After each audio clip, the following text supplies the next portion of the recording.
Mga kaman, ako nga pala si Ras ng Taguig, 24 years old at day 2 ng aking vlog at isa akong OFW at kung tatanungin nyo kung anong trabaho ko at saan bansa na assign, sasagutin natin yan. Isa nga pala akong butcher assistant dito sa United Kingdom, isa sa pinakamalaking kumpanya na napasukan ko. Tara, talakayin natin kung ano ang ginagawa ko tuwing may pasok. Anyway, tapos na pala akong maligo niyan at prepare na ng mga gamit. Yung mukha ko ulbot pa dahil napakaaga ko gumising 3:50 AM ng madaling araw. Wait, may flex lang pala ako yung ID ko, no? Alam mo kung gwapo.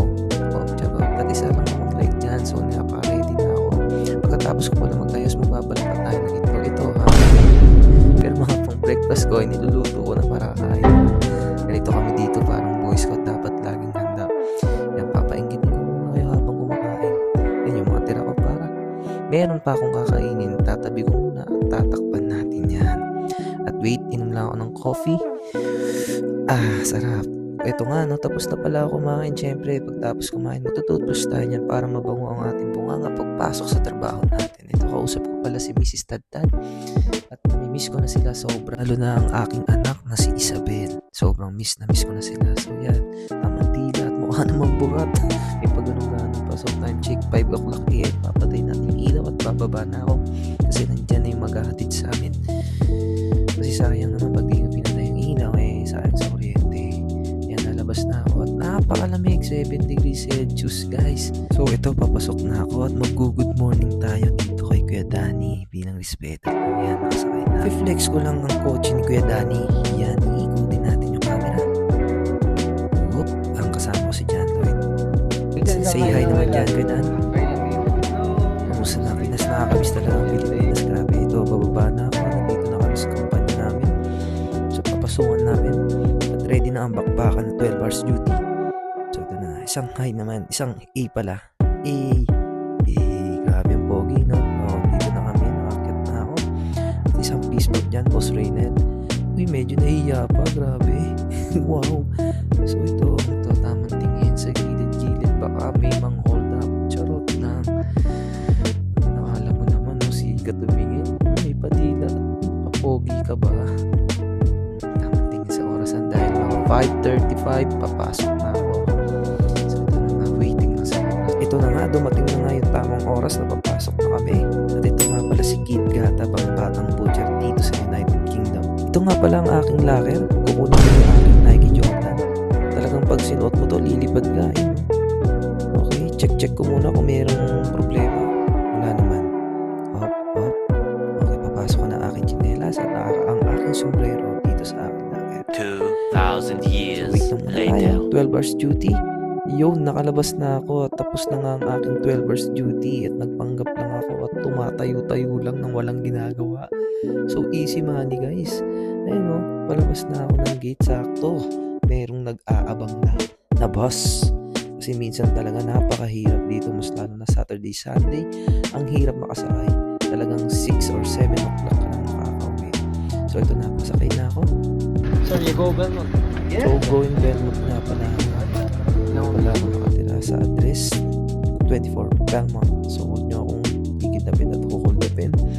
Ito at nakapasok na pala ako sa bus. At sobrang daming tao. Pag ganitong oras, talagang siksikan.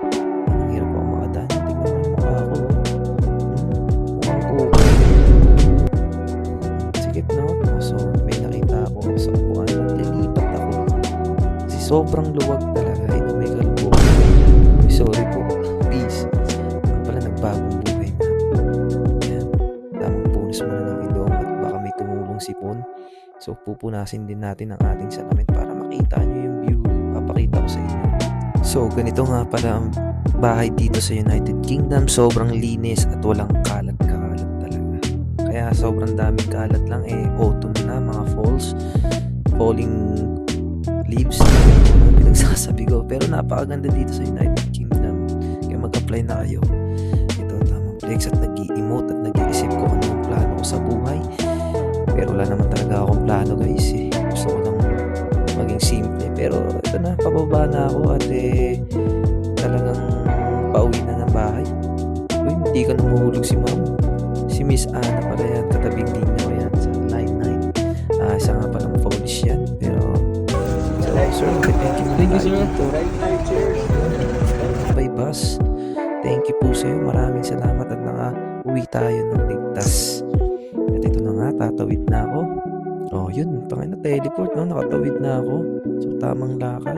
Tingin sa kaliwat kanan, baka mabangga tayo eh. Wala pa naman tayong pamilya at sarili lang natin din ang iniisip natin dito. Kung magkakasakit tayo eh. Talagang self-care talaga. Yun lang. Kaya ang payo ko sa inyo at maging malakas kayo, pangangatawan, bago kayo mag-upload at isipin nyo lagi ang sarili nyo bago ang iba dahil walang tutulong sa inyo kundi sarili nyo lang. Tama ba?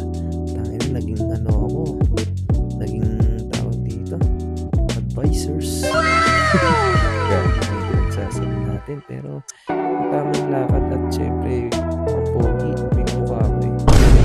Gawin ko si Kung TV lumabas. Hindi, joke lang. Paaro ni Alon. Yan. Sa kalbo tayo eh. Ito na, pauwi na ako at may dadaan ko. Check, iginip muna ako. Talagang respect tayo dito at susundin natin ng rules. Pag nag-ibang bansa tayo, hindi natin pwedeng dalhin kung ano ang ugali natin sa Pilipinas. At ito na nga, papasok na ako ng bahay. Wala kaming ilaw niyan pero laban lang. Pilipino tayo. So, padila na naman si Bossing. Kala mo kinagwapo pero pogi naman talaga ako sa ibang dimension nga lang. At magpe-prepare na pala ako ulit ng pagkain para merong almusal sa umaga at mag-aayos na ulit ng gamit. Ganito na lang ang buhay ko sa abroad, trabaho at bahay at tawag sa pamilya. Tamang flex na ulit ng kwarto na makalat. Di ko pa naliligpit ng damit pero tapos sa akin yung mamaya. May pasakit-sakit pa ng katawan. Kala mo na pagod. Ginawa mo lang naman tumayo ng 12 oras. So at hihiga na ako at magpapaalam at matutulog na ako. Kaya wait in my next video. Kaya see you guys. Good night.